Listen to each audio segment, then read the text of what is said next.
Good day everyone. We are the Group 4. Our topic is about social work and sector-based client. 30% ang bilang ng mga tatrabaho sa agriculture ng ating bansa. So, malaki-laking percentage, di ba? Pero kahit ganun yun, hindi ganun kalaki ang kinikita nila. Nasa 12% lang ang nakukuha nilang kita dito. Out of 100% is nahati na yun sa iba pang trabaho dito sa bansa natin. Kaya yung natitirang 88% is nasa ibang trabaho na yun, siya mahahati. So, question is, bakit 12% lang kinikita? Kahit 30% ng tao ay magsasaka. So, sa 30% na yun, ang katumbas yan is 5 million ng mga farmers. So, parang nagsasaka sila ng 9.7 million hectares na katumbas ng mga 30% ng buong lupain ng Pilipinas. So, itong coconut, rice, maize, and sugarcane, ito na yung mga pangunahing pananim ng mga farmers sa Pilipinas. So, problems encountered by the farmers. So, number 1 is bad governance, wrong policies for the agriculture sector. So, sinasabi dito na hindi napapakinabangan ang mga batas at programa na ipinapatupad ng gobyerno para sa mga magsasaka. Dahil imbes na tulungan sila, lalo lamang silang nahihirapan dahil sa mga rules na hindi naman nasusunod sa totoong pangangailangan ng mga magsasaka. Gaya ng support para sa kanilang mga pananim, yung mga binhi, yung sa irrigation, at yung tamang presyo ng ani ng mga farmers natin. So, number 2, massive corruption in government agency in charge of agriculture. Yung mga agency daw na dapat sana'y tumutulong sa mga magsasaka gaya ng Department of Agriculture, ito na yung madalas na nasasangkot. So, nauubos ang pondo dahil sa corruption, kaya hindi naibibigay yung tulong na yon na dapat para sa mga magsasaka. Dapat kung ano yung mga pangangailangan nila. So, number 3 is continuing maltreatment of farmers and fishermen by the government. So, hindi lamang sa material na tulong pinapabayaan ng ating mga farmers, kundi pati na rin sa kanilang mga seguridad at karapatan. So, maraming pagkakataon na natatakot or ay tinatakot o pinapatahimik ang ating mga farmers kapag nagrereklamo sila or lumalaban. Lumalaban para sa kanilang mga karapatan. So, kaya nagkakaroon ng pagrarally kung saan maraming grupo ng mga magsasaka ang nagwewelga dahil nais nilang ipaglaban kung ano ang nararapat para sa kanila or kung ano yung karapatan nila. So, number 4 is corruption and inefficiency. So, bukod sa pagnanakaw ng pondo, marami ring opisyal sa gobyerno ang hindi alam ang tamang pamamalakad. Dahil dito, maraming proyekto ang hindi natatapos at patuloy na nahihirapan ng ating mga magsasaka. So, sa madaling salita, ang mga magsasaka ay naharap sila sa mga mabibigat na problema dahil sa kapalpakan ng mga gobyerno. Na yung dapat na sila ay tumutulong at gumagaway sa ating mga magsasaka, pero sila pa itong nagpapahirap sa ating mga magsasaka. Social injustice towards Filipino farmers. Isa lang sa halimbawa nito is yung welga ng mga magsasaka sa Tarlac. So, hindi bababa sa 7 kataong namatay, kasama na dito yung dalawang bata na nadamay. And nasa 111 naman yung inaresto at ikinulong. At nasa 170 naman yung sugatan at na-hospital, samantalang 67 pa ang nasaktan ngunit hindi na nagpagamot sa hospital. So, ang kabuuan lahat nun is nasa 300 katao ang naging biktima ng pamamaril at kaharasan habang nagpoprotesta. Daan-daan ng nasugatan at inaresto matapos pagbabarilin ng mga pulis at militar ang mga magsasaka na nagwewelga. So, bakit sila nagprotesta? So, para sa kanila, ang gusto lang naman nila is magkaroon ng sariling lupa at makatanggap ng tamang pasahod. Pero sa halip na bigyan sila ng karapatan, ang ginawa sa kanila is pinagbabaril pa sila. Kumbaga, sobrang yaman ng ilang pamilya habang milyon-milyon naman ang nahihirapan. Kumbaga, ang nais lang naman ng mga magsasaka ay maibigay sa kanila kung ano ang nararapat para sa kanilang pinaghirapan. Kaya nananawagan ng mga grupo ng karapatan na bigyan sila ng patas na investigasyon at hustisya para sa mga biktima at panagutin ng mga militar at pulis sa naganap na pamamaril. Dahil ang gusto lang naman ng mga magsasaka is magkaroon sila ng tunay na pagbabago kung saan ang gobyerno hindi lang para sa mayayaman kundi para sa lahat ng tao. Kaya hanggat hindi nababago ang ating sistema na puno ng korupsyon at hindi maayos na pamumuno sa ating bansa, magpapatuloy pa rin ang kahirapan at kaharasan sa bansa. And now, let's talk about the laws and policies. Republic Act Number 7607, Magna Carta of Small Farmers, is a Philippine law enacted in 1992 to recognize, protect, and promote the rights and welfare of small farmers, which means ini-aim nito to empower the small farmers and to ensure their welfares. When we say small farmers kasi, is someone na nagmamay-ari or tills na higit sa 3 hectares of agricultural land. Inutusan ng government na suportahan ang agriculture sa pamamagitan ng naaangkop or appropriate policies, research, training, at ganun din sa sapat na financial production at iba pang services. In short, this act empowers the small farmers sa pamamagitan ng pagbibigay sa kanila ng mga tools at support na kailangan nila upang umunlad sa agriculture. Republic Act Number 10068, also known as the Organic Agriculture Act of 2010, is a law in the Philippines that promotes and develops organic farming. It aims to support local farmers by helping them switch to organic practices.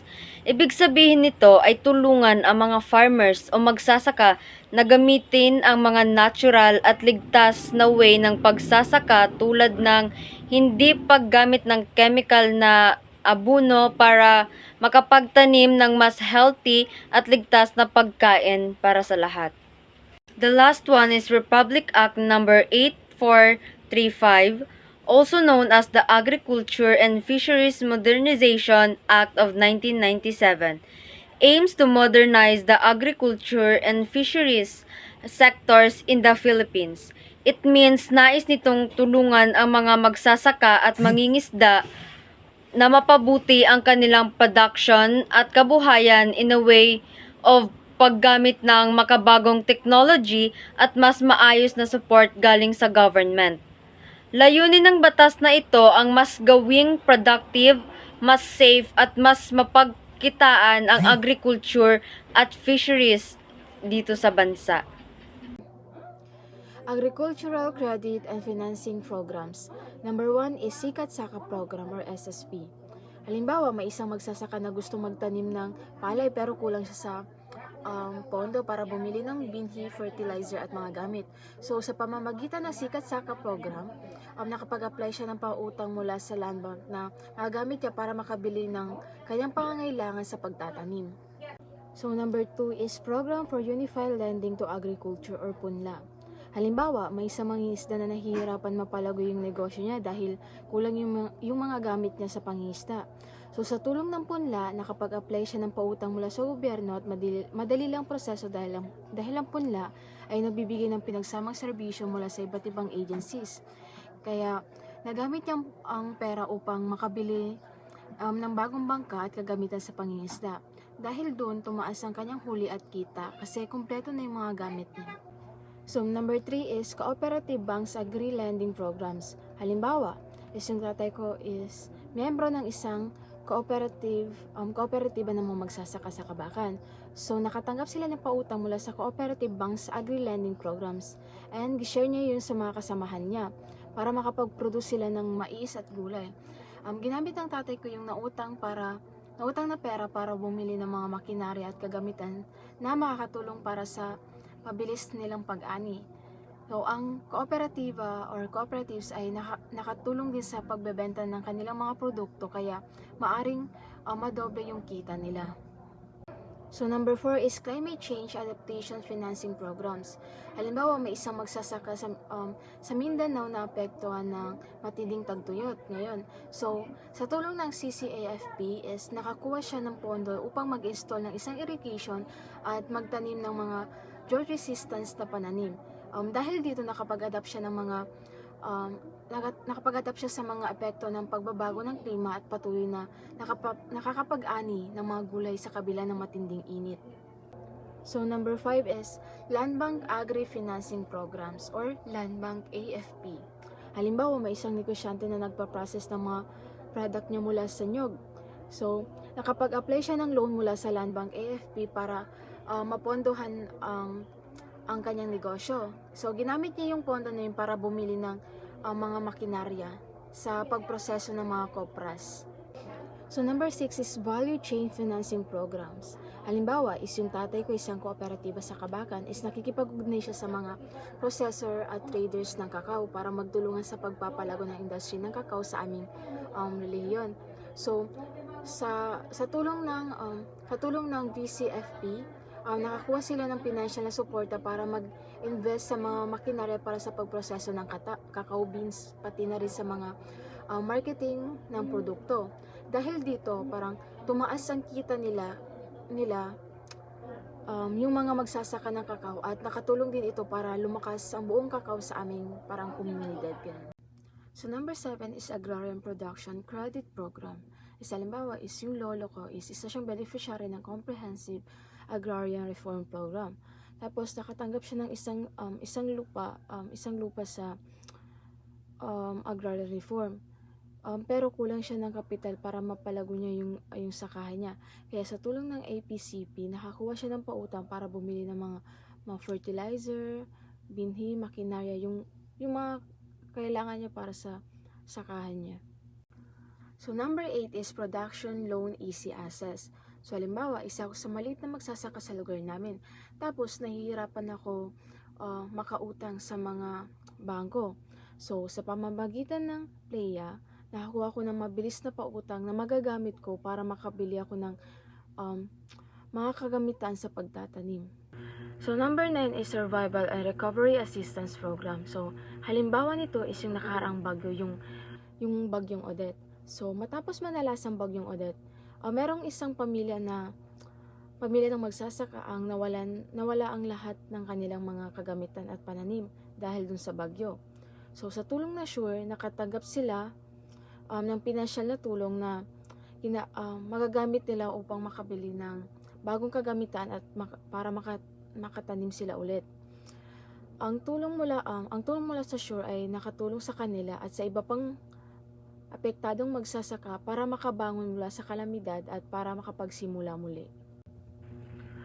Ang mga pautang at financial support mula sa mga programs na ito is tumutulong sa kanila para magpatuloy sila sa kabila ng kanilang mga pagsubok na naranasan. So, let's proceed in DSWD programs and services. Number 1, DSWD programs help farmers in conflict-stricken areas like SLP Pamana. Ang SLP Pamana ay isang programa ng DSWD na tinutulungan itong mga farmers na nasa magulong lugar at ini-aim din nila yung pagiging mapayapa, masagana at magandang pamumuhay ng mga farmers sa pamamagitan ng kanilang suporta. So number 2, farmers get social amelioration from DSWD o nakakatanggap ang mga farmers ng social amelioration, CAP, from DSWD bilang ayuda o tulong pinansyal lalo na sa kasagsagan ng crisis or pandemic. Number 3 ay may Cash for Work program ang DSWD na nagbibigay ng panandaliang trabaho kapalit ng sahod at ang target nito ay ang maliliit na farmers upang matulungan silang kumita habang may crisis. So number 4, under the 4Ps and CCT, mas pinapalakas ng DSWD ang livelihood o kabuhayang programa para sa mga benepisyaryong magsasaka at binibigyan sila ng puhunan at training para sa matagalang kita. Social work and fish folks. Ang karagatan ng Philippines ay mahalaga sa ating bansa dahil nagbibigay ito ng pagkain at pangkabuhayan. Ang pangingisda ay hindi lamang pang-ekonomiya kundi may cultural and social importance din ito. Kaya mahalaga rin na alagaan natin ang ating yamang dagat. So, let's tackle the fisheries management problem in the Philippines. First is the core problem number 1 is the loose marine biodiversity o mga nawawalang iba't ibang uri ng yamang dagat at labis na maling paggamit ng karagatan natin, ng ating karagatan rather. Number 2 is declining fish stocks. Pababa ng pababa ang dami ng isda sa ating karagatan dahil sa overfishing at pollution. Number 3 is loose revenues and benefits, o ang pagkalugi ng gobyerno at mamamayang Pilipino dahil sa hindi maayos na pamamahala sa yamang dagat. Number 4 is inequitable distribution of benefits, o hindi pantay-pantay na pakikinabang sa likas na yaman. Ang mayayaman lamang ang kadalasang nakikinabang nito. Number 5 is population growth. Tumataas ang populasyon at tumataas din ang pangangailangan sa pagkain. Kasabay nito ang pagtaas ng presyo ng ating likas na yaman. So, contributing factors. First is overfishing.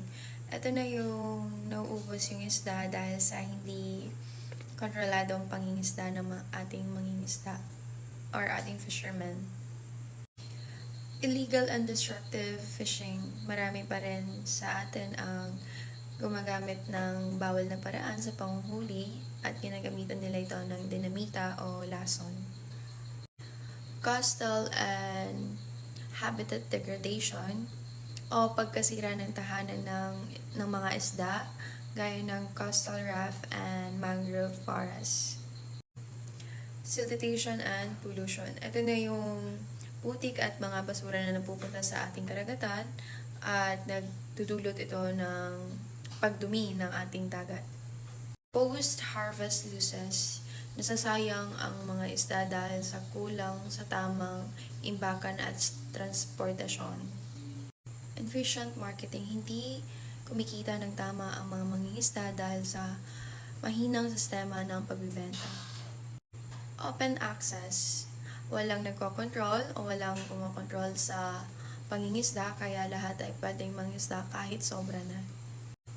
Conflicts. Ito na yung alitan ng mga sektor o malalaking kumpanya at maliliit na mangingisda.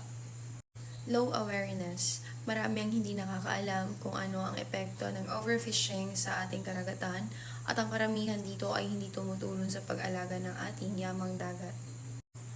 Weak delivery mechanism, o mahinang pagpapatupad ng mga programa para sa sustainable fishing. Fragmented policies is ito na yung watak-watak o hindi magkakaugnay na programa ng government sa ating bansa or ating lungsod. Lack of vision and support for sustainable fishery. It means walang long-term na plano para pangalagaan ang ating karagatan. So, ang low understanding in food security issues is ito na yung hindi nila na-maintain yung pagkuha ng yamang dagat or overfishing na sila. The Department of Social Welfare and Development has provided a various form of assistance to Filipino fishermen gaya ng livelihood support, emergency aid, and cash assistance. In 2017, nagbigay naman sila ng 21 fishing boat and gearwear sa lahat ng may hirap na pamilya sa Davao Oriental upang mag-generate sila ng kanilang income. So, while in 2019, DSWD ay nagbigay na food and psychosocial aid sa 22 rescued fishermen sa Occidental Mindoro. Kasunod nito ay nagbigay din sila ng cash aid and plans for their kabuhayan and educational assistance. So, during in pandemic or COVID-19 pandemic, both farmers and fishermen received a financial help from government social amelioration program. Social work in women. So, ano nga ba ang ibig sabihin ng social work in women? So, ang social work women ay isang larangan ng professional na serbisyo sa isang society na naglalayong tulungan ng mga kababaihan na harapin ang mga hamon at problema sa kanilang buhay, tulad ng karahasan at sa tahanan, diskriminasyon, kahirapan at kawalan ng oportunidad. Ang mga social work ay nagbibigay ng serbisyo tulad ng suporta, gabay, counseling, advocacy, pag-assess sa mga serbisyo at mga programa. Layunin din nila na mapabuti ang kalagayan ng mga kababaihan at makamit ang mga pantay na karapatan. So, meron tayong current situation of women in the Philippines. So, first, the current situation of women in the Philippines is the best described as having sharp contraction.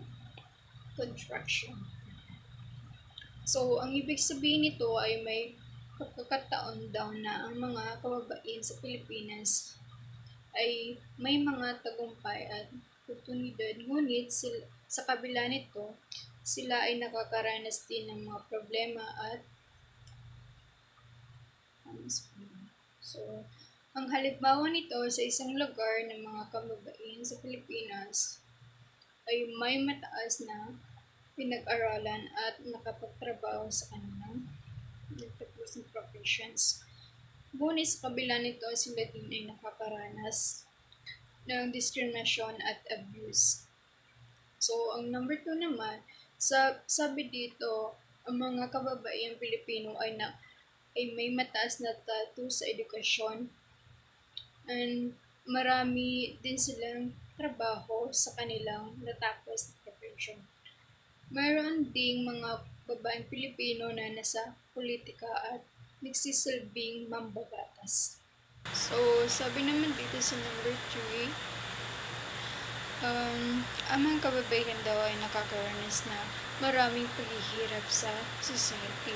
Halimbawa, madalas silang biktima ng abuse sa tahanan, hindi pantay na pagtrato sa trabaho at diskriminasyon. Dahil sa mga dahil dito maraming kababaihan na pipilitang umalis sa kanilang bahay o sa kanilang lugar. So, sa number 4, ang Pilipinas lamang sa Asia na nakapagsara ng gender gap sa edukasyon at health. At isa ito sa mga anim lamang sa mundo ang nakagawa nito. Ang Pilipinas ay isang halimbawa ng isang bansa na nakakasulong ng pagkakapantay-pantay na kasarian at nakikita ito sa pagsasara ng gender gap sa edukasyon at pangangalaga ng kalusugan na nakapapakita ng pagsulong ng bansa sa pagtataguyod ng mga karapatan ng pangkababaihan. So, sa number 5, ang ibig sabihin nito is patuloy na ang marka ng Pilipinas sa politics empowerment at patuloy na improve ng economics indicator such as estimated income, labor force participation, and pagkakapantay-pantay ng kita. Halimbawa, ang mga babaeng sumasali sa politics, ito ay mahalaga para sa mga kababaihan dahil nagbibigay ito ng pagkakataon para sa kanila na magkaroon ng boses ang makatulong sa kanilang community. So, sa number 6, sabi dito, sa Pilipinas lang at buong mundo, pantay ang karapatan ng kababaihan sa mga kalalakihan sa mga posisyon sa mataas na pamahalaan. Pero sa kabila ng mga nakamit na ito, libo-libong Pilipinong babae ang nagdurusa sa sexual at iba pang-aabuso dahil sa kanilang kasarian. Sabi naman, ang mga babaeng Pilipino ay nakakaranas ng parehong abuse sa economic at sa buong bansa. Ang mga babae sa ilang parte ng Mindanao at iba pang mga lugar na naapektado ng away sa Pilipinas ay mas nakakaranas ng higit pang paghihirap. Ang mga babaeng nakatira sa mga lugar na may gulo ay mas mahirapan dahil sa karagdagang challenges na dulot ng away na iyon. So, Halimbawa ako, nakatira ako sa Mindanao. Tapos dito sa Mindanao ay nagkaroon ng gulo ang mga gobyerno at ISIS. At dahil sa mga away na iyon, magkakaroon ng gera. So ngayon, magiging magulo ang Mindanao at magkakaapekto at maapektuhan kaming mga kababaihan dahil posibleng mawalan kami ng mga tirahan, pamilya at kabuhayan. At bukod pa rito, pwede rin kaming makaranas ng sexual abuse sa mga sindikato. Dito naman sa number 8, ang mga bansa na apektado ng displacement dahil sa armadong labanan. Ang mga kababaihan at ang mga bata karaniwang bumubuo ng malaking bahagi ng populasyon na nawawala ng tirahan. Ang mga kababaihan at bata ay mas vulnerable sa mga sitwasyon ng mga displacement dahil sa kanilang kahinaan at kawalan ng protection. So, sa number 9, ang mga digmaan ay nakakaapektado sa kabuhayan at kalusugan, edukasyon at buhay pamilya ng mga kababaihan. Halimbawa, nawala ng trabaho o pagkakitaan, hindi nakapag-access ng mga serbisyo, pangkasalukuyan, hindi makapag-aral dahil sa kaguluhan at pagkawala ng pamilya.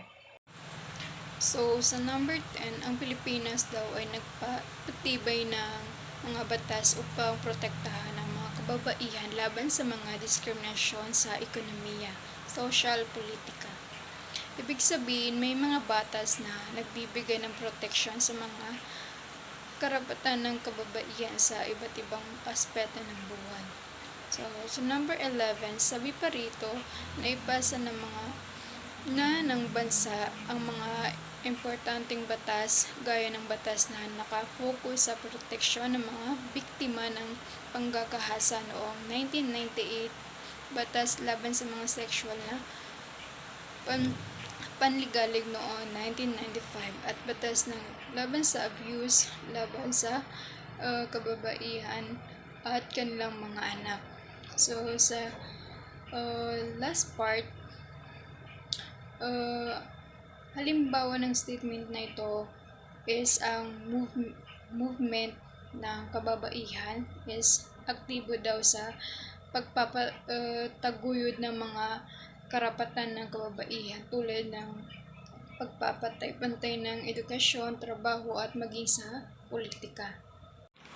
So, dito naman tayo sa government policy on gender. So, number 1, the Philippines government adopt the Philippine Plan for Gender Responsive Development, PPGD, 1995-2025. Halimbawa ng pagpapatupad ng PPG is ang paggawa ng mga programa at patakaran na nai-aim na mapabuti ang mga kalagayan ng mga kababaihan sa lungsod.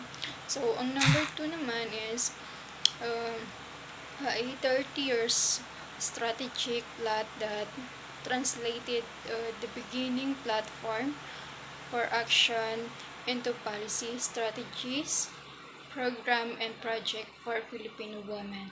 So, ang halimbawa nito is 30 taong strategic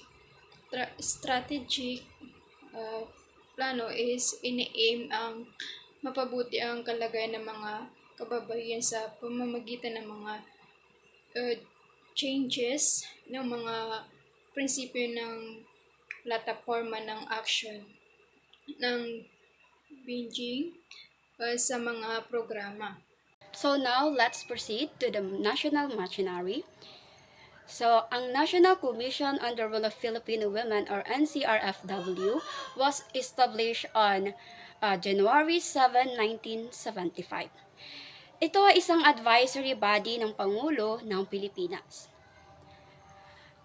At ang pangunahing tungkulin nito ay ang suriin, i-evaluate at magmungkahi ng mga hakbang kasama na ang mga prioridad upang matiyak ang ang ganap na pagsasama ng kababaihan sa pag-unlad ng ekonomiya, lipunan at kultura sa pambansa, regional at international na antas. Layunin din itong tiyakin ang karagdagang pagkakapantay-pantay ng kalalakihan at kababaihan. So, I have an example of the National Commission on the Role of Filipino Women, or NCRFW, works, which is the number 1 is advocacy for comfort women. Next is a gender mainstreaming in agriculture, and the last one is gender sensitivity training, and so on. So, ano nga ba ang trabaho ng NCRFW sa advocacy for comfort women? So, according to my research, NCRFW played a crucial role in advocating for the recognition and compensation of comfort women who were forced into sexual slavery by the Japanese military during the World War II. At ang trabaho naman ng NCRFW sa gender mainstreaming in agriculture was NCRFW conducted a study on gender mainstreaming in agricultural decision-making and extension work in the Chakwal district in Pakistan. And the last one is the gender sensitivity training. So NCRFW developed a training program called Gender 101 Gender Sensitivity to raise awareness about gender issues and promote gender equality in various sectors. So let's proceed to the situation of women and gender in education. So one female student in the Philippines fare very well in the area of education. So sabi dito is mas maraming babae ang nag-aaral sa elementary or secondary kumpara sa mga lalaki. Halimbawa, kung sa isang paaralan, let's say, may 100 na students, so ang 60 students doon is maaaring babae at yung 40 students naman ay maaaring lalaki. So, pangalawa is, this is because the dropout rate of males and higher than that of the female students. So dito ay sinasabi na mas marami sa mga kababaihan na mag-aaral ay nakakapagtapos ng elementary or secondary kumpara sa mga lalaki. So pangatlo is, the female students' completion rate is also higher than that of the male students in the both levels. So, sabi dito is, mas mataas ang rate ng pagkumpleto or pagtapos ng mga kababaihan kumpara sa mga lalaki. Like, mas maraming nakaka-graduate na mga babae kumpara sa ating mga kalalakihan. Good day everyone, and to you ma'am. So my report is about situation of woman, gender and education. So ang mga babae sa Pilipinas ay karaniwang mas magaling sa pag-aaral kaysa sa mga lalaki. Mas marami silang pumapasok sa paaralan, and also magaling sila sa academic and performance ng mga estudyante kaysa sa mga lalaki. Number 2 is mas mataas ang enrollment rate at mas maganda ang cohort survival rate ng mga babae na nagpupursigidong na mag-aral, at mas malaki ang posibilidad nilang magpatuloy sa pag-aaral. Number 3 is mas malaki ang tsansa ng mga babae na makapagtapos ng pag-aaral kumpara sa mga lalaki, because 90% ng mga babae ang nagtatapos ng grade 6, samantalang mga lalaki ay 75% lamang. Dahil sa mas mababang performance sa paaralan ng mga lalaki, inisip ng mga magulang na maging praktikal na ipagpatuloy na lang nila ang maghanap buhay kaysa sa pag-aaral. So, dahil dito, lumala ang agwat ng pag-aaral or education sa lalaki at sa babae. Teenage girl ngayon na nangarap na maging isang teacher, engineering, or social work, nakikita nila ang edukasyon daan sa mga pangarap nila. And habang ang ibang mga lalaki is iniisip na makapagtapos lang ng grade 10 is sapat na, and maghahanap na lang sila ng trabaho like driver or chat naman. Number 1 is like example, ang isang magulang is nawalan ng tirahan or dahil sa bagyo, and ngayon is naninirahan na sa evacuation center kasama ang mga anak. Example is yung babaeng leader ng komunidad, and napilitan sila lumikas because of sa away ng military and terrorist group, like kanyan. 3 is like halimbawa yan yung asawa niya na always sinasaktan nung mister niya or binubugbog, minumura, pero walang magawa yung babae kasi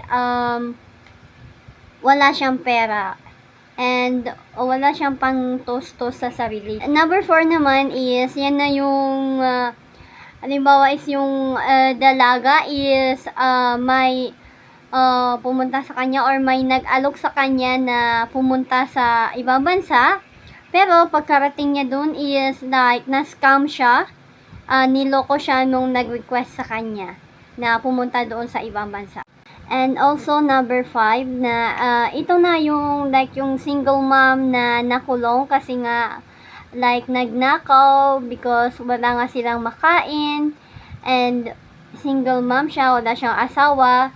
So, nagnakaw siya ng pagkain para lang mapakain sa anak niya.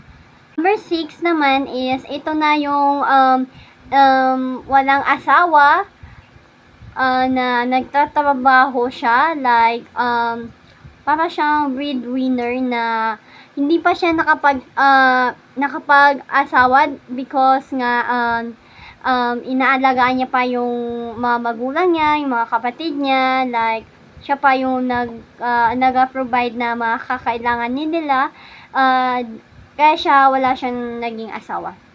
7 naman is, ito na yung like, yung mag-asawa is sinasaktan niya yung asawa niya and yung anak niya. So, yung mag-ina is nagkaroon sila ng trauma or depression. Like, na-trauma sila sa ginagawa nung asawa niya na lalaki sa kanila. Na pati yung anak is nasaktan niya din. Number 8 naman is, yan na siya yung halimbawa mag-asawa is yung lalaki ay sinasaktan niya yung babae na like binubugbog niya kahit anong mahawakan niya, pinapalo niya sa kanya, and also, kahit na nakikita na ng anak niya is wala na siyang pakialam. Like, ganun good siya. And ang number 9 naman is, yan na siya yung lalaki, halimbawa mag-asawa, yung lalaki na kahit saan sila mapunta, kung gusto niya saktan yung asawa niya or pahiya niya, mapa sa bahay man or sa labas is sinasaktan niya. Like, halimbawa nag-restaurant sila and pinahiya niya yung asawa niya kahit na ang daming tao and nakikita ng anak nila. Like, ganun siya. And number 1 is, ito na yung like, pananampal, pamamahiya, and like, sinusuntok niya yung partner niya. And number 2 naman is, ito na yung like, yung partner mo is gusto mo, like, ikaw na lalaki na gusto mo makipag talik sa babae or sex, pero ayaw naman nung babae, like, pinipilit mo siya makipag anuhan kahit na ayaw naman niya. Number 3 is, yan na yung like, yun na nga, pinapahiyayan yung asawa niya, mapasaan man sila, kahit na ang dami-daming tao, like, wala siyang pakialam, para lang yung babae is mawalan ng tiwala sa sarili, like yung self-esteem niya, like ganun, or bumaba ang confident niya sa sarili. And number 4 is, yan na yung like yung lalaki is ayaw niya magtrabaho yung asawa niya, pero hindi naman niya binibigyan ng pera, like yung mga pera, yung pera nila is siya yung nagtatago, like ayaw niya bigyan yung asawa niya ng pera kahit na like parang ayaw niya bigyan, pero ayaw niya ipagtrabaho yung asawa niya. So that's all my report. I'd like to talk about the importance of empowering Filipino women. Many Filipino women experience unequal treatment here in the Philippines. So what are these unequal treatment? First is health challenges. Now, sa bansa natin, maraming Filipino women who face health challenges due to low social status and limited health care. Like for example, maraming kababaihan ang kulang sa access sa proper prenatal care or yung pangangalaga sa mga buntis na kababaihan before sila manganak, which can lead to health complications during pregnancy and childbirth. Is roles in agriculture. Now, women play crucial roles in agriculture, particularly in palay production. However, they often lack the recognition and support. For example, many women work as unpaid family workers on farms without receiving fair payment or benefits. Kasi ang kadalasan na binibigyan ng recognition or pansin ay ang mga kalalakihan. Next is economic participation. Women participate in the labor force but face challenges balancing work and family. Many women also work abroad as OFWs to support their families. Like for example, like my tita who is working as a domestic helper in Saudi. Each month nagpapadala siya ng pera dito sa Pilipinas para pang support sa kanyang anak, which is yung pinsan ko, dahil yung tatay niya doesn't really help when it comes to giving financial support. Next is political and public life. Filipino women made significant strides in politics and public life, like Mayor Maria, who implements policies to support women's empowerment and children's welfare in her city. Pero ang kadalasan na napapansin lang na parang nagbibigay ng development ay yung mga politician natin na kalalakihan. Kasi ang madalas na iniisip ng tao ay ang kababaihan ay hindi daw kayang mamuno ng isang lugar or bansa dahil hindi nila kasing lakas or hindi magkapareho ng tatag ng loob. ang babae sa lalaki. We proceed the program services for women. So first is we have Sustainable Livelihood Program, or in short is SLP. Si SLP is isang programa ng DSWD na kung saan iniintulungan ng mga mahihirap na pamilya, lalo na mga members ng 4Ps. Katulad ng pagkakaroon ng sariling negosyo, pagkakakitaan o trabaho. Halimbawa, ang isang ina na members ng 4Ps is pwede sumali sa SLP at matuto ng paggawa ng iba't ibang bagay or gamit na pwedeng makatulong sa kanilang kabuhayan. Katulad ng pagka-craft or etc. na pwedeng pagkakakitaan. So, second one is Protective Services Program. So, Protective Services Program, or in short is PSP, is isang programa ng DSWD na nagbibigay ng protection sa mga kababayan na biktima ng pang-aabuso or abuse. Halimbawa, ang isang babaeng biktima ng domestic violence is pwedeng humingi ng tulong kay PSP. So, si PSP ngayon is magbibigay sa kanya ng ligtas na tirahan, legal na tulong, at psychosocial para dun sa biktima na iyon.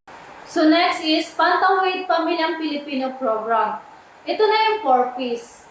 Si 4Ps is isang condition cash transfer program ng DSWD na nagbibigay ng financial na tulong sa mga mahihirap na pamilya.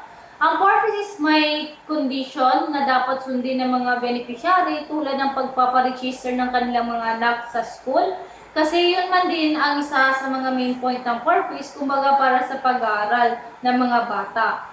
So, halimbawa, ang isang babaeng ina is pwedeng makatanggap ng financial na tulong mula sa 4Ps kung siya ay isang mahirap na pamilya at sinusunod niya ang mga kondisyon ng programa ng 4Ps. Ang tulong na ito is pwede niyang magamit para sa pag-aaral ng kanyang mga anak, para sa health, at iba pang pangangailangan ng kanyang pamilya.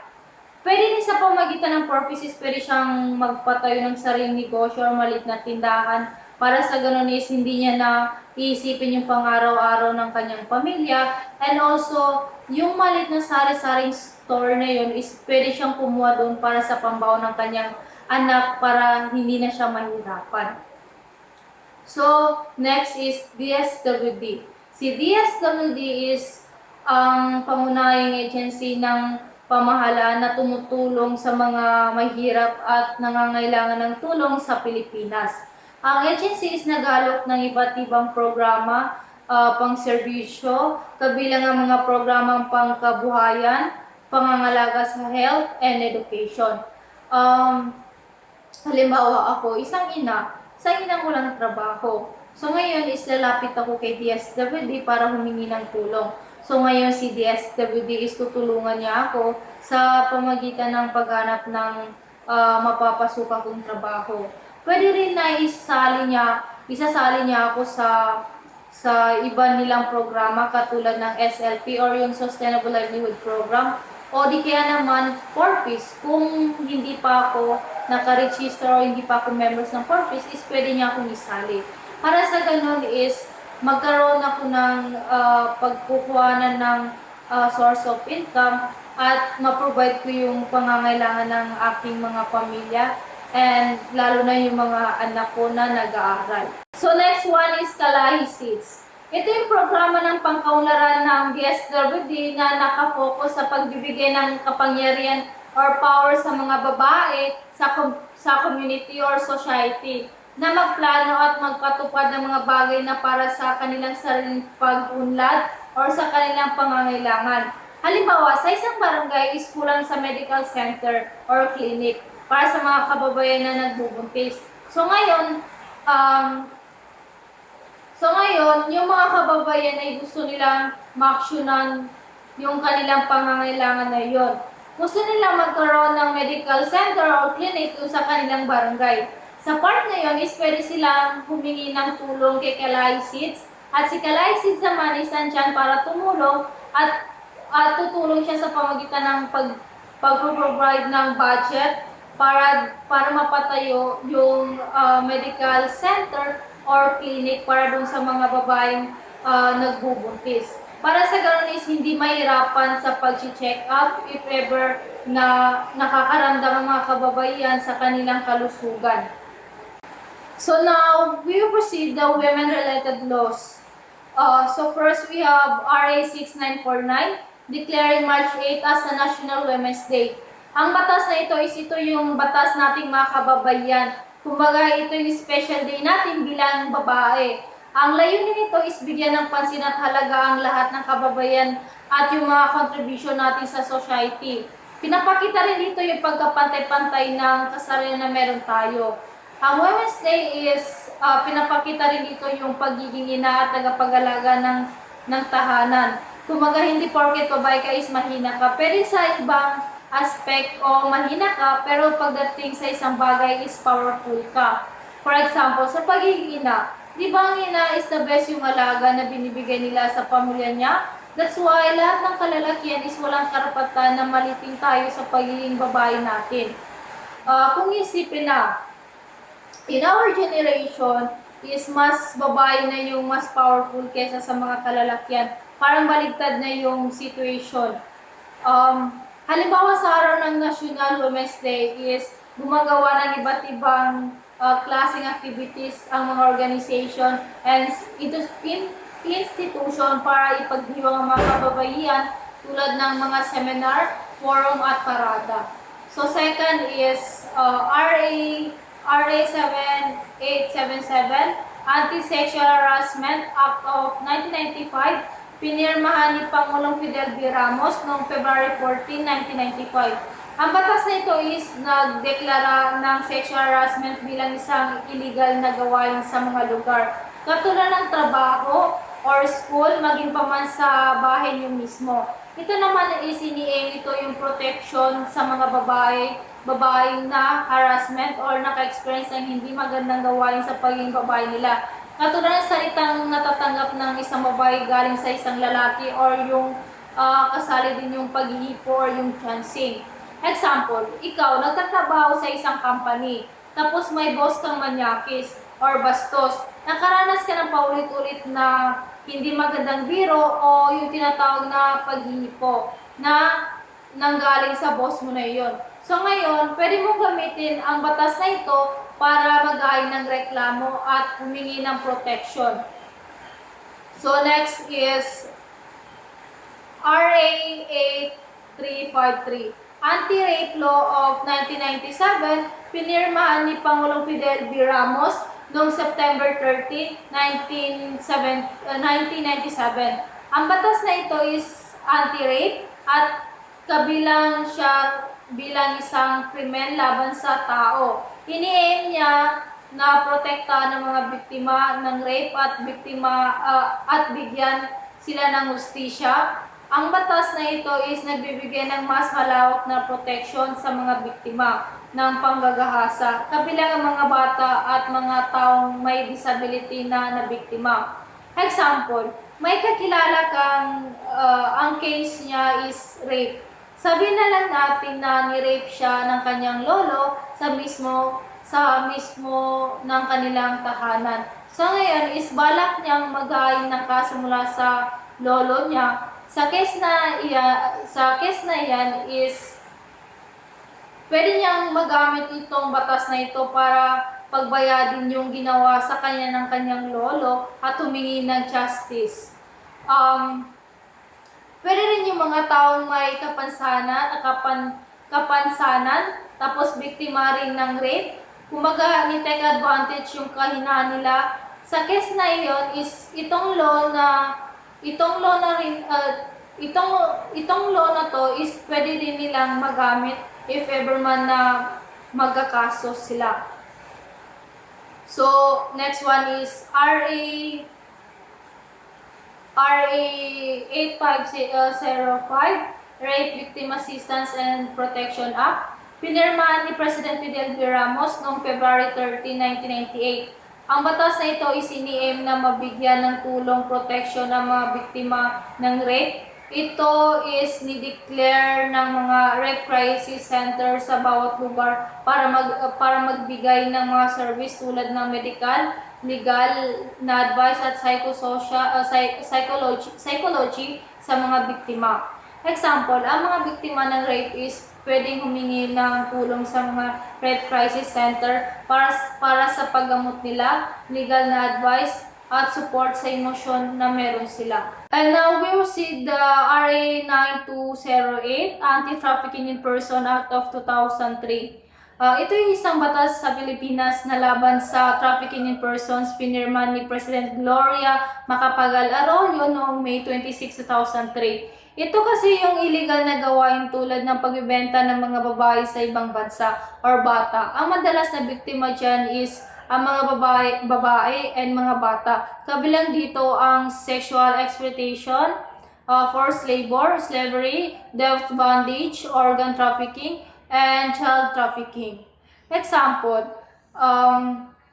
pagbebenta ng mga babae para sa prostitution, minsan sa ibang bansa para sa mga foreigner.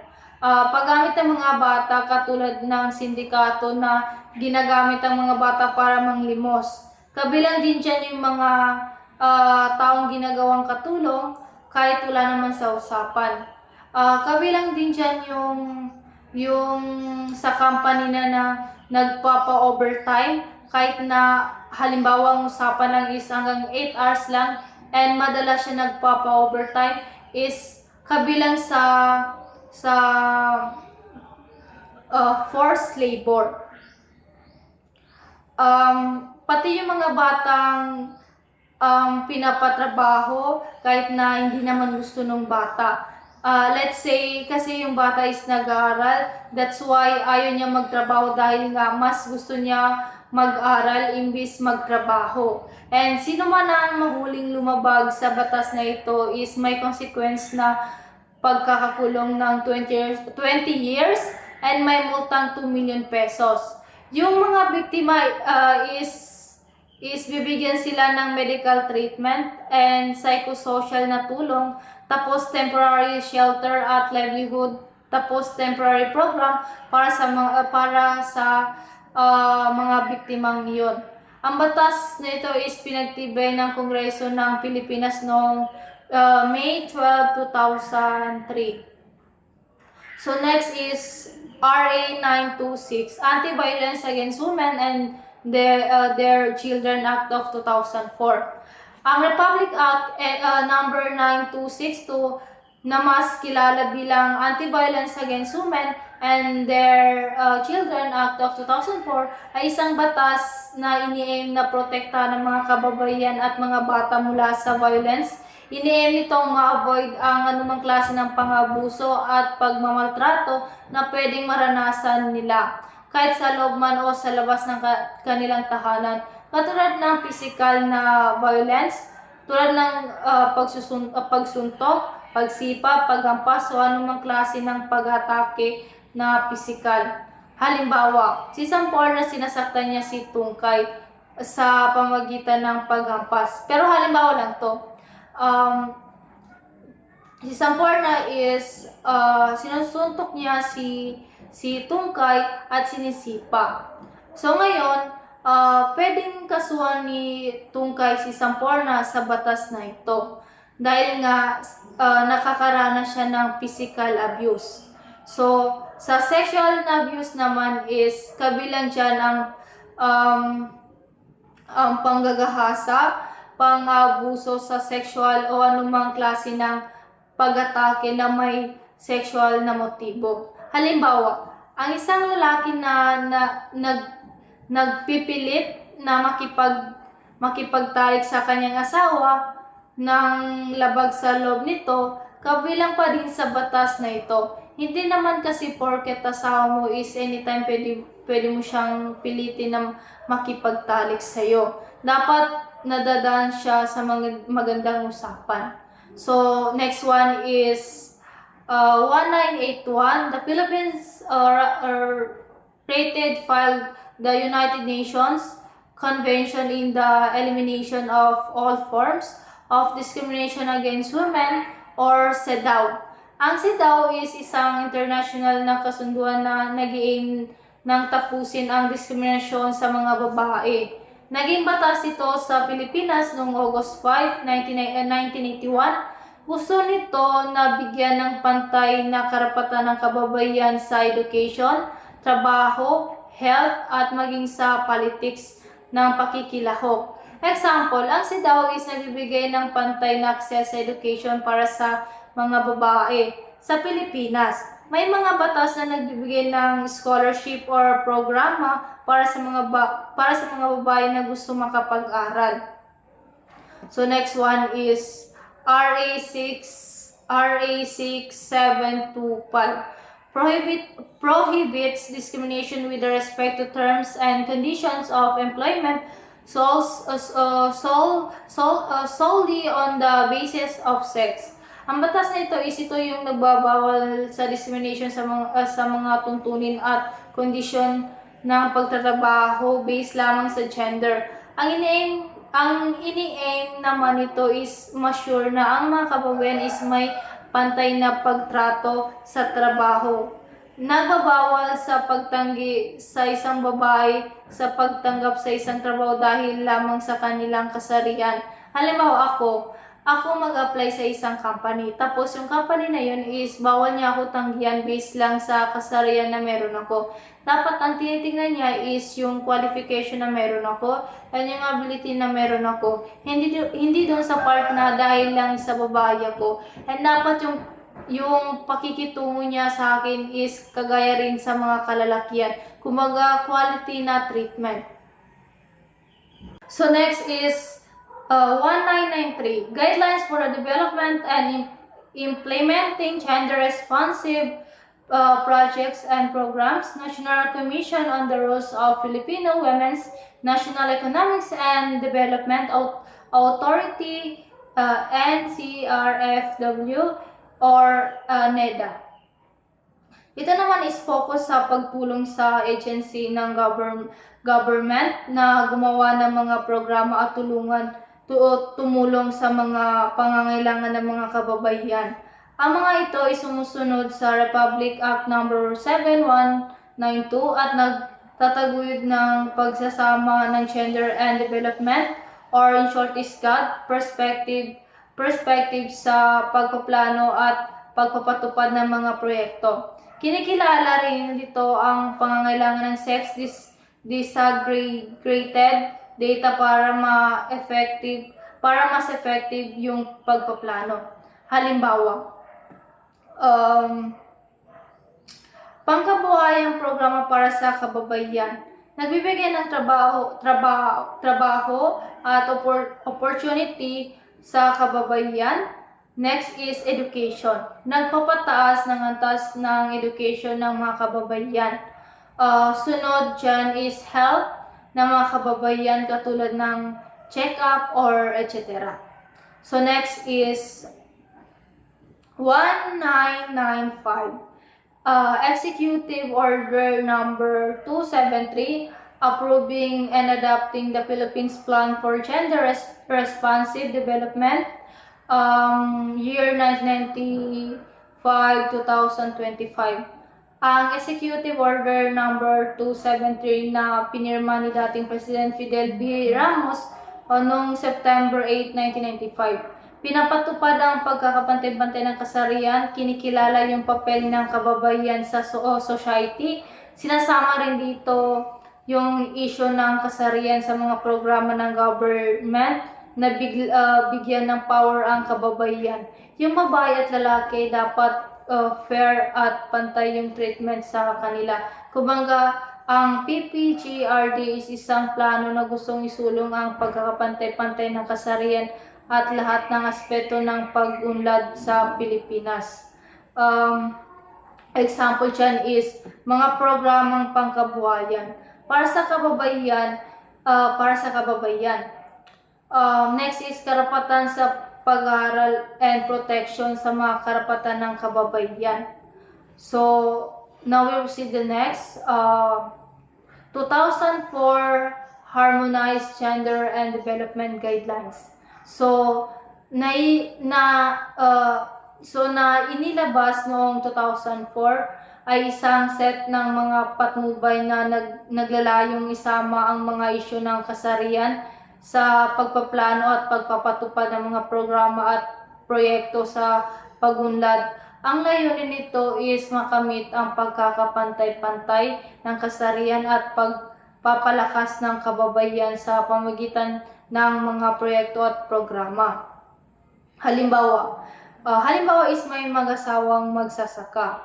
So ngayon si HGDC is tutulong sila para sa babaeng magsasaka na mapadali at hindi mahirapan sa pagsasaka. Kumbaga, mag-provide sila ng mga materials na pwedeng magamit ng mag-asawa, especially dun sa babaeng magsasaka habang nagtratrabaho. Pwedeng bigyan ng pagkakataon yung babae na makapag-practice sa bagong technology para mapadali yung gawain at hindi gaano mahirapan. Sa pamagitan nito is malaking tulong na ito sa mag-asawa, lalo na dun sa babaeng magsasaka, para mapaunlad nila yung komunidad nila at mapadali yung trabaho. So next is 2007 Harmonized Gender and Development Guidelines, NEDA 2nd edition. Ito naman is yung pantay na opportunity para sa lahat. Dapat isaalang-alang ang pangangailangan ng bawat gender sa gobyerno, mapababae man or lalaki. Halimbawa, sa pagsasaka, dapat pareho ang training at tulong para sa mga babae at lalaking magsasaka. Kasama na ang pag-alaga sa mga anak nila. Another example, sa paggawa ng paaralan, dapat inihiwalay ang gamit ng CR para sa babae at lalaki. Sa mga barangay, dapat bigyan ng pansin ang mga pangangailangan ng mga kababayan gaya ng health service o pagtulong sa kanilang negosyo. Ang punto dito is dapat ay hindi lang pantay kundi na-focus din sa pangangailangan ng bawat isa, mapalalaki man o babae.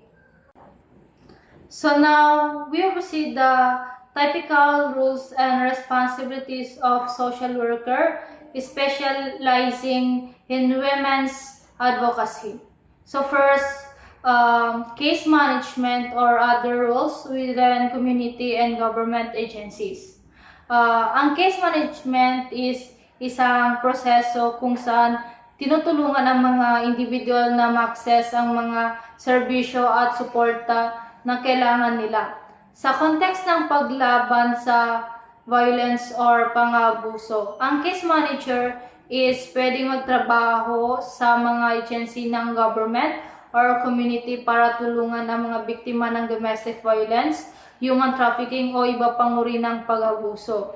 Example, isang case manager sa isang shelter para sa mga biktima ng domestic violence is pwedeng tumulong sa mga babaeng biktima na maghanap ng ligtas na tirahan, mag-apply para sa mga benefits, at makakuha ng legal na tulong. So next is advocacy and support via the criminal justice system, protecting women who are victims of domestic violence. So ito naman yung nagbibigay ng suporta at tulong sa mga biktima ng krimen.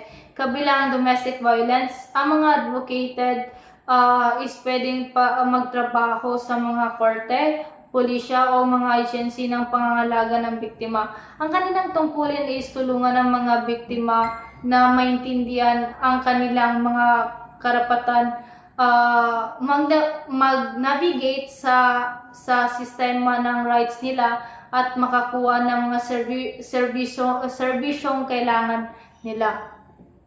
Example, ikaw is biktima ng domestic violence, so sila yung tutulong sa iyo para bigyan ka ng advice at maunawaan mo yung karapatan mo bilang isang biktima. Kumagana sa pangangalaga kanila para tulungan at suportahan para ma-survive yung experience mo na yon.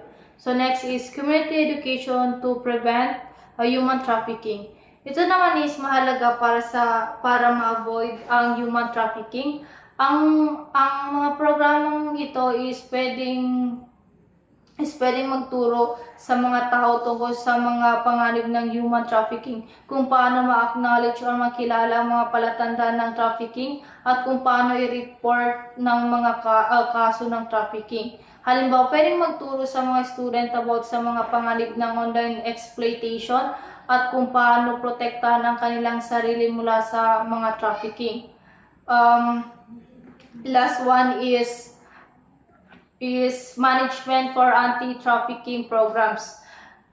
Ito naman is knowledge about sa human trafficking, mga batas at patakaran at mga serbisyo ng biktima. Ang mga tagapamahala ng programang ito is may pananagutan sa pagpaplano, pagpapatupad at pagsusuri ng mga programa ng anti-trafficking. Example, ang isang na-assign ng programa sa isang organization ng anti-trafficking is pwedeng magplano ng mga campaign ng consciousness sa public, mag-recruit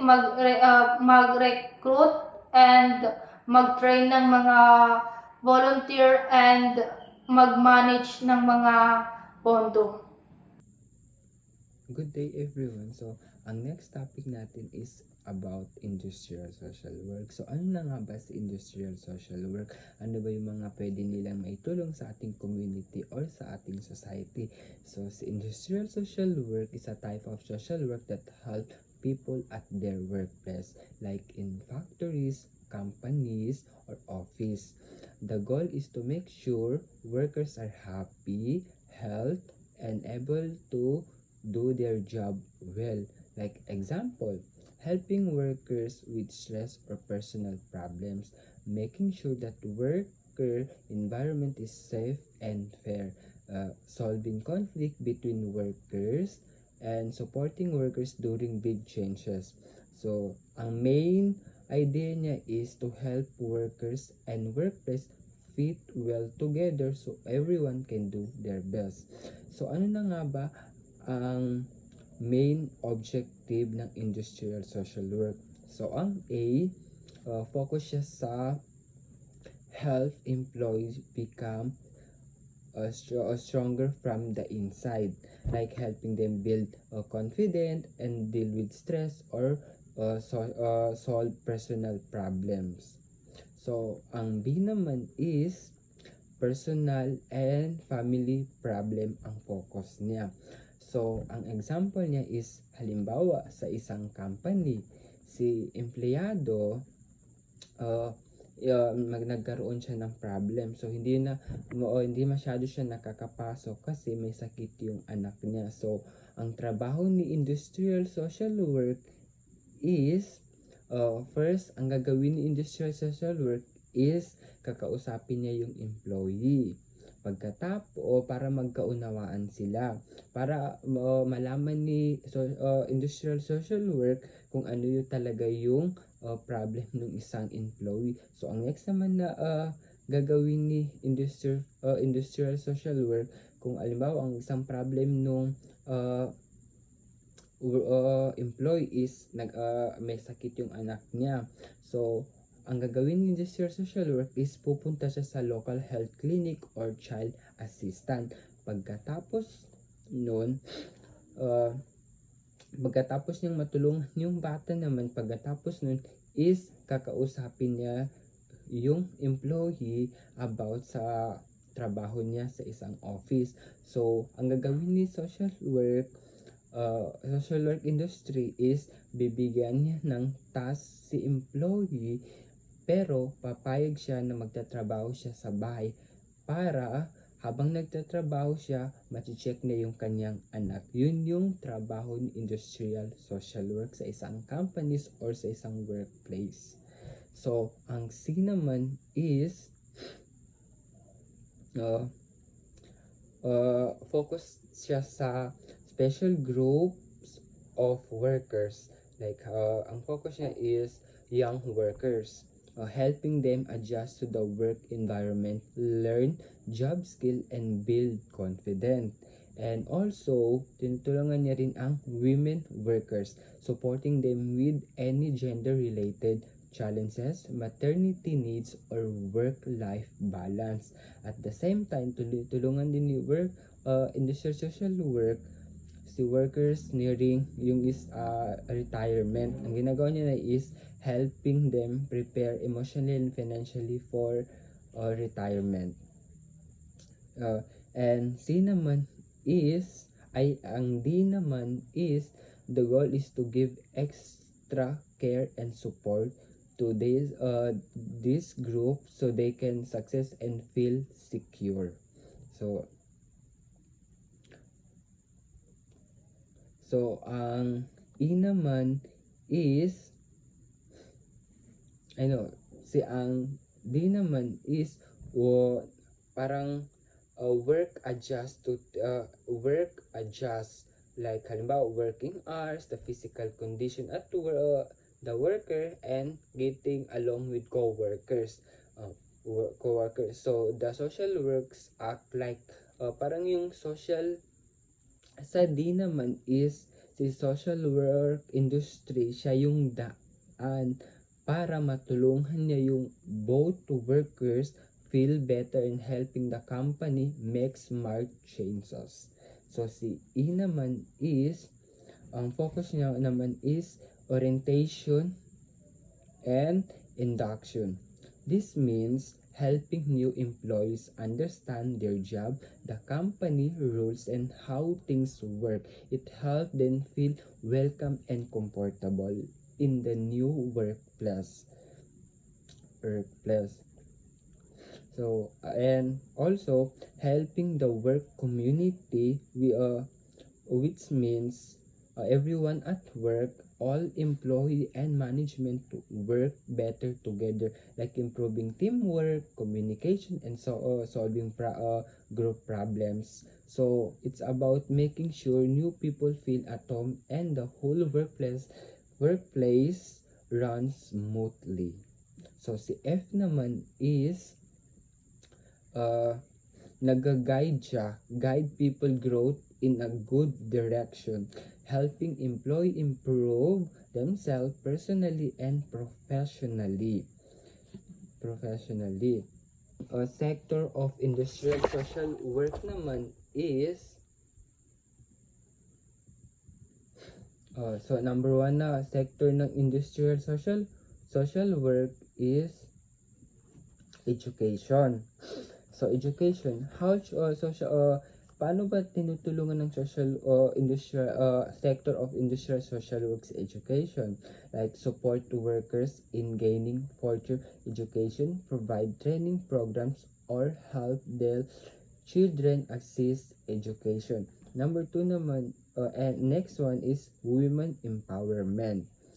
Support women at work with maternity, equal opportunity, and safety. And the next is health. Promote physical and mental health. Set up health checkups and provide counseling. And the next one naman is protection of environment. Educate workers and companies on eco-friendly practice, reduce waste, and promote sustainability. And the next one is facilitates improvement. Advocate for better working conditions like clean restaurants, safe equipment, and break areas. So, ang entrepreneurship skills naman is train workers to start small business or side vendors. And the next one is conservation of natural resources.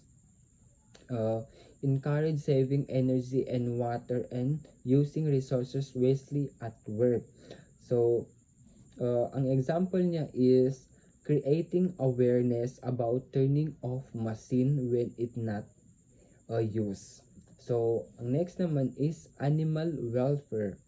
Educate workers in industries like leather, or food processing about human practices. Ang example niya naman is promoting ethical treatment of animal in production process. And the last one na part ng sector of industrial social work is economic support. Assist workers with budgeting, savings, loans, or government aid. Yan ang sector of industrial social work, at yan ang mga pwedeng possible na matulungan ng ang industrial social workers. And that's all. Thank you. And now, let's proceed to emerging issues because of women workforce. First is aging workforce. It talks about habang mas maraming kababaihan ang pumapasok sa trabaho at tumatagal din sila dito, isa itong challenge na need paghandaan ng every company ang mga needs ng mga tumatandang employees like mas mahabang rest, more frequent medical support. Next one is increased stress. Dito naman ay dahil sa sabay na pagharap sa trabaho at responsibilities sa bahay, maraming babae ang nakaka-experience ng extreme stress. Like for example, naapektuhan yung kanilang health, productivity, and personal life. The third one is violence in workplace. Ito ay tumutukoy sa may mga case ng physical, emotional, and verbal violence sa isang office na nararanasan ng mga kababaihan. Minsan galing ito sa mga workmates, boss, clients, and it is a big issue ito sa safety nest ng mga kababaihan sa trabaho. And now, let's talk about the sexual harassment. Is one of the serious issue sa mga babae. And this can be in the form of nakakabastos na joke and hindi kanais-nais na action. The fifth one is occupational health hazards. When we say occupational health hazards, it talks about sa mga kababaihan na exposed sa iba't ibang dangers like pagkapagod at pagkakaroon ng work sa delikadong lugar that might be affect their physical and reproductive health. Sa number 6 naman, tinutukoy nito ang dumadami ang kababaihang kailangan pagsabayin ang pagiging ina, asawa at isang professional. The society hopes to balance it, kaya lumalaki ang pressure sa kanila. Sinasabi sa number 7, ang pagkaramdam ng sobrang pressure sa work at bahay ang nagkokos ng stress, anxiety, hindi lang sa kababaihan kundi pati sa buong pamilya nila. The last one is issues of working parents. Meaning, mahirap sa mga working moms at minsan pati sa mga tatay ang mag-alaga ng anak habang nagtatrabaho. Need nila ng enough na maternity o paternity leave, flexible na oras at support system para mapagsabay ito. Social work in OFWs and migrant workers. Overseas Filipino worker or OFW was used as early as the 1990s to refer to Filipino migrant worker. Ginamit ito lalo na nung maipasa ang Republic Act number 8042 na kilala bilang Migrant Workers and Overseas Filipino Act of 1995. The purpose of this law ay ang protektahan ang mga kapakanan at karapatan ng mga Pilipinong nagtatrabaho sa ibang bansa. President Rodrigo Duterte has signed a law that creates social welfare attached for countries with a large number of overseas Filipino workers. Ibig sabihin nito, maglalagay ang government ng mga special na official or representatives sa Philippine embassies. Ang trabaho nila ay tumulong sa kapakanan ng mga OFW, lalo na kung may problema sila like pang-aabuso, sa kalusugan and legal issue.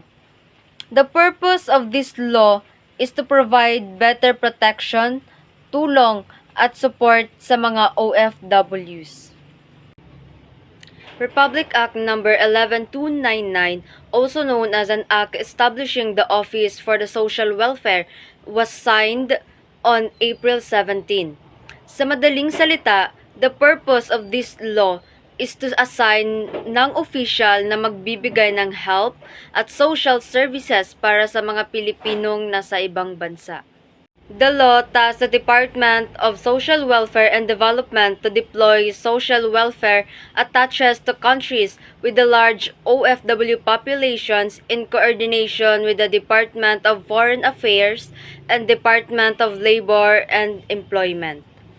Meaning, the purpose of this is para matulungan at mapangalagaan ang kapakanan ng mga OFW, lalo na sa sitwasyon na nangangailangan sila ng social welfare services. Assalamualaikum warahmatullahi ta'ala barakatuh.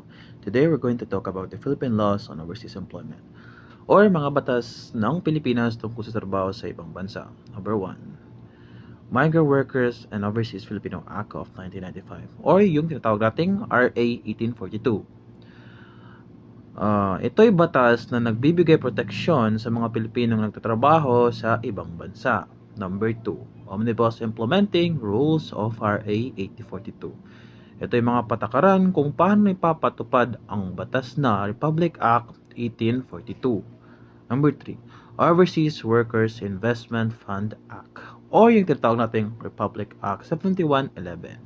Ito'y batas para sa pondo ng mga OFW para makatulong sa kanilang pag-iipon o negosyo. Number 4, Welfare Fund for Overseas Workers. Ito'y batas na nag-ayos sa pondo para sa kapakanan ng mga OFW. Number 5, Welfare Fund for Overseas Workers. Ito'y batas na unang nagtatag ng pondo para sa mga OFW. Number 6, an act creating the Commission on Filipinos Overseas. Ito'y batas na gumagawa ng isang ahensya na tutok sa mga Pilipinong naninirahan o nagtatrabaho sa ibang bansa. Number 7, Handbook for Overseas Filipinos. Gabay o libro para sa mga Pilipino nagtatrabaho sa abroad. Number 8, Law Creating for POEA. Ito'y batas na bumuo sa Pilipinas Overseas Employment Administration, ang ahensya na nag-aasikaso ng mga OFW. Number 9, POEA Rules for Land-Based Overseas Workers.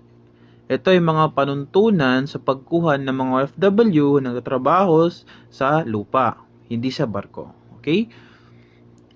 Number 10, POEA Rules for Seafarers.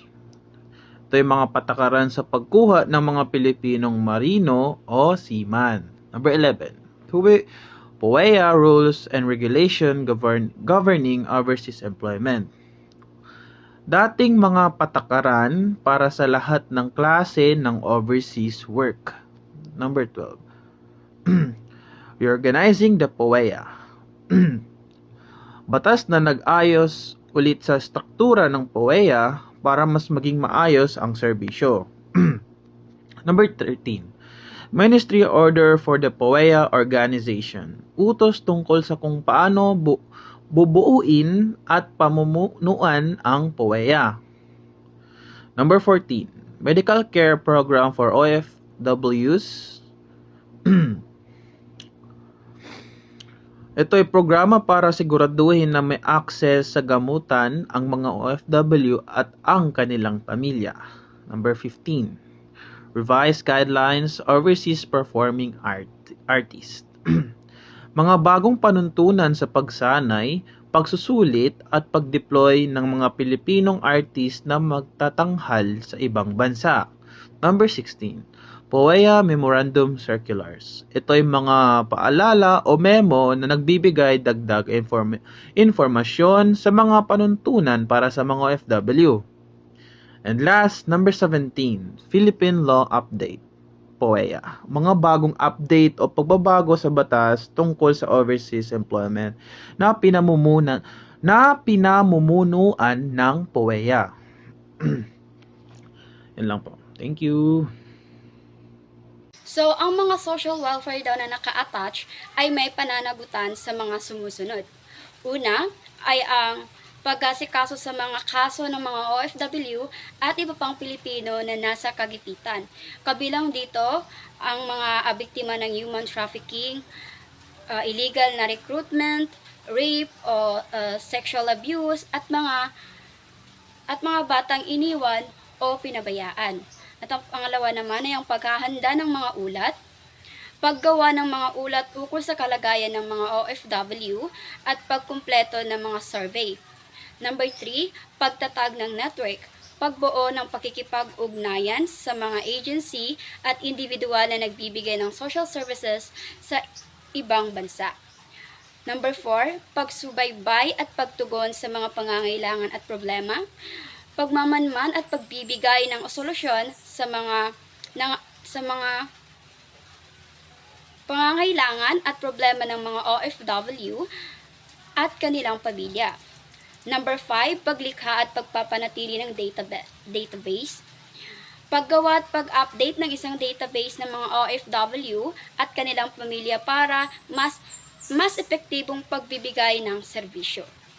Number 6, pagpapadala ng mga ulat sa mga tanggapan ng DSWD at DFA ukol sa mga plano at activities, mga update sa kalagayan ng mga OFW at mga recommendation para sa mga manggagawa sa kanilang inaatasang bansa.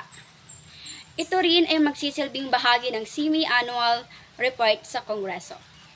Number 7, pagbibigay impormasyon sa mga OFW tungkol sa DSWD at sa mga agency na sakop nito. And the last one is pagsasagawa ng iba pang mga tungkulin na may kaugnayan sa social services ayon sa direksyon na pinuno ng diplomatic post ng Pilipinas sa inatasang bansa. So now, let's proceed to the social work in urban poor. So first of all, what is poverty? Ano nga ba ang kahirapan? So, according to the World Bank Organization, poverty is hunger. Poverty is lack of shelter. Poverty is being sick and not being able to see a doctor. Poverty is not having access to school and not knowing how to read. Poverty is not having a job. Is fear for the future, living one day at a time. So, ayon sa pananaw ng World Bank, ang kahirapan ay hindi lamang nakatugon o nangangahulugan sa kakulangan ng pera. Maraming mukha ang kahirapan, which is nandun na yung walang sapat na pagkain. Siyempre, wala silang mapagkukunan or wala silang may pambibili ng pagkain kasi nga mahirap sila. Walang desenting bahay o lugar na matitirhan.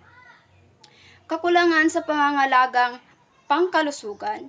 May sakit, ngunit walang kakayahang magpatingin sa doktor kasi wala silang, yung iba pa wala silang alam, or di kaya yung iba inisip nila wala silang pambayad, ganun.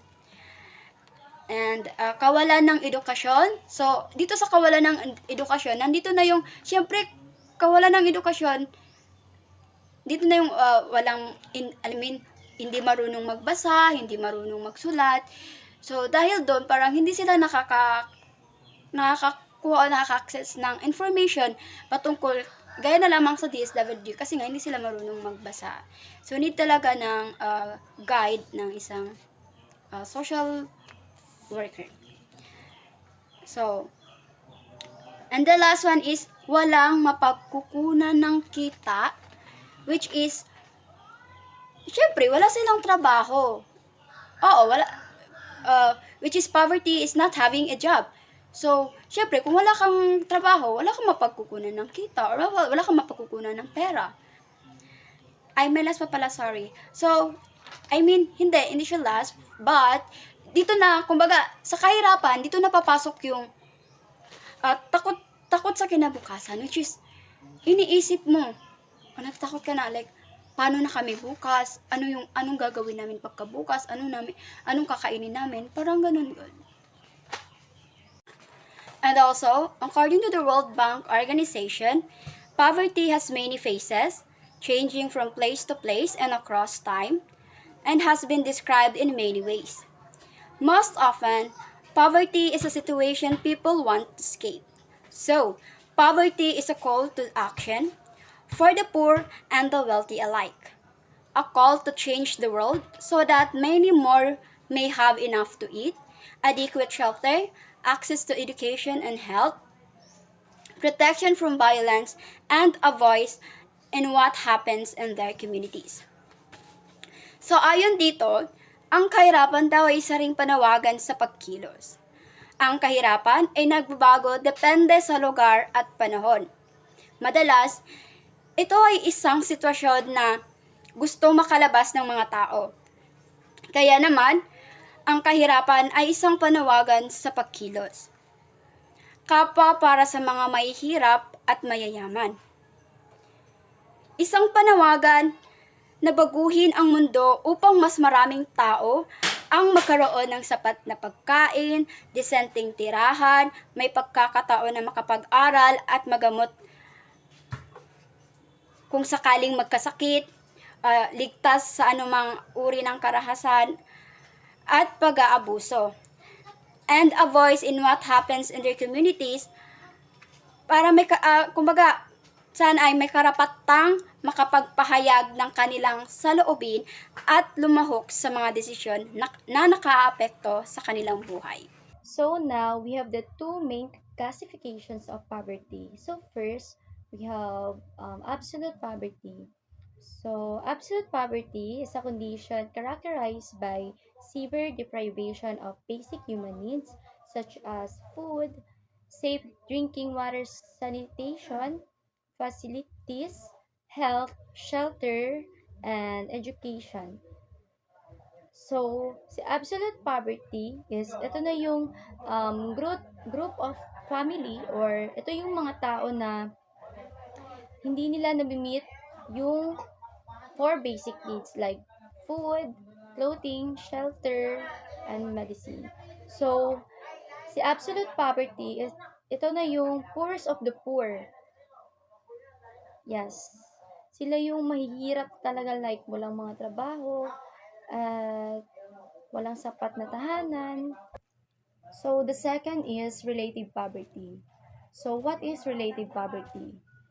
Relative poverty is a condition where household income is a certain percentage below median income. So, ito yung mga taong or group of people na may trabaho naman but sadly, hindi sapat yung kinikita nila or sahod nila para ma-meet nila yung mga needs nila.